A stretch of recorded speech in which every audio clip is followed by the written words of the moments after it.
الحمد للہ وحدہ والصلاة والسلام علی من لا نبی بعدہ اما بعد فاعوذ باللہ من الشیطان الرجیم بسم اللہ الرحمن الرحیم ان تجتنبوا کبائر ما تنہون نکفر عنکم سیئاتکم وندخلکم مدخلا کریما وقال اللہ تعالی فی مقام آخر فی سورۃ النور والذین یرمون المحصنات ثم لم یأتوا بأربعة شہداء فاجلدوہم 80 جلدہ ولا تقبلوا لهم شہادة ابدا وقال اللہ تعالی والذین یرمون المحصنات لعنوا فی الدنیا والآخرہ ولہم عذاب عظیم۔ صدق اللہ العظیم۔ رب اشرح لی صدری ویسر لی امری واحلل عقدۃ من لسانی یفقہوا قولی۔ کبیرے گناہوں کے تذکرے میں ہم آج نواں بلاگ کر رہے ہیں، اور اس میں اگر تم بڑے گناہوں سے بچنے والے بن جاؤ گے تو ہم تم کو داخل کریں گے اچھے عمدہ نفیس گھروں میں، اور تمہارے گناہوں کو نیکیوں میں بدل دیں گے۔ اور اگر وہ لوگ جو عزت والی محفوظ گھروں میں رہنے والی مسلم خواتین پر بہتان طرازی کرتے ہیں، تیر بازی کرتے ہیں، بہتان طرازی کرتے ہیں عزت و حتیٰ کے بارے میں، اور وہ 4 گواہ نہیں پیش کر سکتے تو ان کو 80 کوڑے لگائے جائیں اور ان کی کبھی بھی شہادت کو قبول نہ کیا جائے۔ اور سورۃ نور کی آیت نمبر 23 میں فرمایا کہ اللہ نے ان پر لعنت کر دی ہے دنیا میں بھی اور آخرت میں بھی، اور ان کے لیے بڑا عذاب تیار ہے۔ یا تو وہ توبہ کر لے، یا لوگوں کے سامنے معافی مانگ لے، یا ان سے خود معافی مانگ لے، یا پھر یہ کہ اللہ پاک سے معافی طلب کریں اور آئندہ کے لیے پکی توبہ کر لیں کہ کسی پہ بہتان نہیں لگائیں گے۔ اور پھر وہ جو کسی کی عزت کو کم کرنے کے لیے یہ سب کچھ کرتے ہیں تو وہ یہ انجام دیکھ لیں کہ عذاب عظیم ہے، کہ خدا ان کو حشر کے میدان میں قیامت والے دن جہنم کے پل پر رو کے رکھے گا۔ یا تو اپنے آپ کو وہ بری کریں گے اس الزام سے، یا پھر سزا بھگت پر کر نکلیں گے، یا پھر یہ ہے کہ زخمیوں کی پیپ کے مقام پر جس کی بہت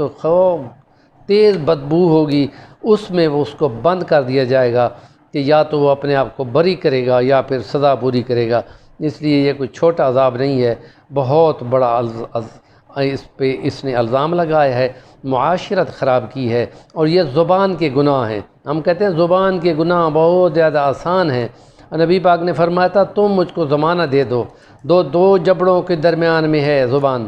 2 ٹانگوں کے درمیان میں ہے یہ سیکس، اگر ان کی ضمانت دے دو کہ تم اس کو غلط استعمال نہیں کرو گے تو میں تم کو جنت کی ضمانت دیتا ہوں۔ تو یہ الزام تراشی کبیرے 7 کبیرے گناہوں سے بچو، اور اس میں یہ 7واں گناہ جو ہے وہ آخری ہے۔ اور کل اس سے پہلے جنگ سے بھاگنے والے کا تذکرہ تھا، اور آج یہ ہے کہ بہتان لگانے والا جب بہتان لگاتا ہے کسی ایسی عورت پہ جو عزت والی ہے اور پاک دامن ہے، اور اس کے اوپر وہ گواہ نہیں لا سکتا تو اس کو سزا ہوگی، شرعی سزا میں اس کو قذف کہتے ہیں۔ تو یوں علامہ زرقانی نے شرح موطا امام مالک میں، بنی عباس کا دور ہے، یہ منصور کا دور ہے، امام مالک کا یہی دور ہے، اور امام ابو حنیفہ کا بھی یہی دور ہے کہ امام ابو حنیفہ ان کے پاس مدینہ میں گئے تھے اور ان کے پاس نماز پڑھی تھی، ایک دفعہ انہوں نے پڑھائی تھی، ایک دفعہ انہوں نے پڑھائی تھی، ایک پیچھے نماز پڑھی تھی، اور امام مالک تک پہنچی تو ایک غسل دینے والی خاتون ایک مردہ مسلم خاتون کو وہ غسل دے رہی تھی، 2-4 عورتیں اس کے ساتھ بیٹھی ہوئی تھیں، تو وہ غسل دیتے ہوئے جب اس کی ران پر پانی اور صابن لگا رہی تھی تو اس نے کہا میں اس کو جانتی ہوں، اس نے فلاں بندے کے ساتھ اس کے ساتھ تعلق تھے، اور وہ یہ پانی بھرتے ہوئے جا رہی تھی تو وہ مسکراتا کھڑا تھا، تو اس کے ساتھ یاران تھے۔ جو یہ بات اس نے کی اس کا ہاتھ وہیں اس کی ران پہ چپک گیا،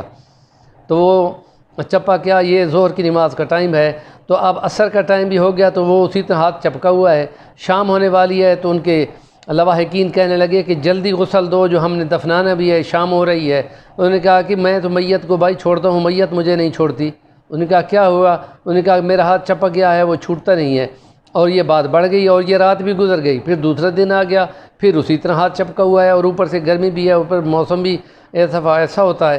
تو یہ دوسرا دن بھی گزر گیا، تیسرا دن جب پہنچا تو بات پہنچتی ہوئی کہاں تک پہنچ گئی، مدینے تک پہنچ گئی، اور مدینہ میں امام مالک سے یہ بات بتائی گئی۔ امام صاحب نے فرمایا کہ مجھے تم وہاں تک لے جاؤ۔ امام صاحب اس کے ساتھ پردے میں کھڑے ہو گئے اور ان سے فرمایا کہ اس خاتون کو، نہلانے والی کو، کہ کیا ہوا کہ تم نے اس کو نہلاتے ہوئے کیا بات کی ہے، کیا کیا ہے کہ تمہارا ہاتھ چپک گیا؟ اس نے کہا میں نے تو بھی کچھ نہیں کہا۔ انہوں نے کہا نہیں تم نے کچھ بولا ہوگا۔ اس نے کہا کیا بولا تھا؟ کہا جی میں نے یہ بولا تھا کہ یہ پانی بھرتے ہوئے ایک بندے کے گھر کے سامنے سے گزر رہی تھی اور وہ کھڑا مسکرا رہا تھا، تو میں نے یہی سمجھا کہ یہ اس کے ساتھ اس یارانے میں ہے۔ تو انہوں نے کہا کہ تمہارے پاس اس کی کوئی گواہ ہے یا تم نے خود اس کی زبان سے سنا تھا کہ اس کا وہ دوستانہ تھا یا اس کی یاری دوستی تھی؟ تو انہوں نے کہا نہیں ایسی تو بات نہیں۔ انہوں نے کہا تم نے پھر اس پر بہتان لگا دیا ہے، اب ہم یہ چاہیں گے کہ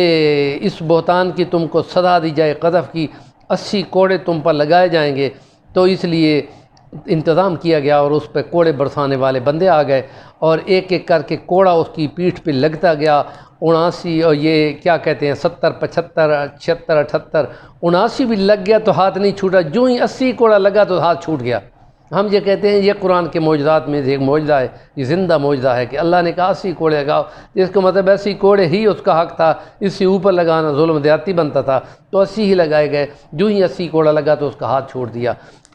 گیا اور پھر یہ ثابت ہوا کہ اللہ تعالیٰ کے حکموں کے جو مسئلے ہیں وہ عین سائنس کے مطابق ہیں اور قرآن کے مطابق ہیں، شریعت کے مطابق ہیں اور حق کے مطابق ہیں۔ اور اس لیے زبان سے بولا جانے والا یہ ایسا کلمہ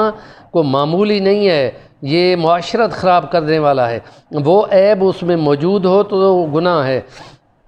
اگر وہ اس میں موجود ہی نہیں ہے تو وہ بہتان ہے، اور وہ بہتان کا ثبوت دینے کے لیے تو یہ تو عام تھا۔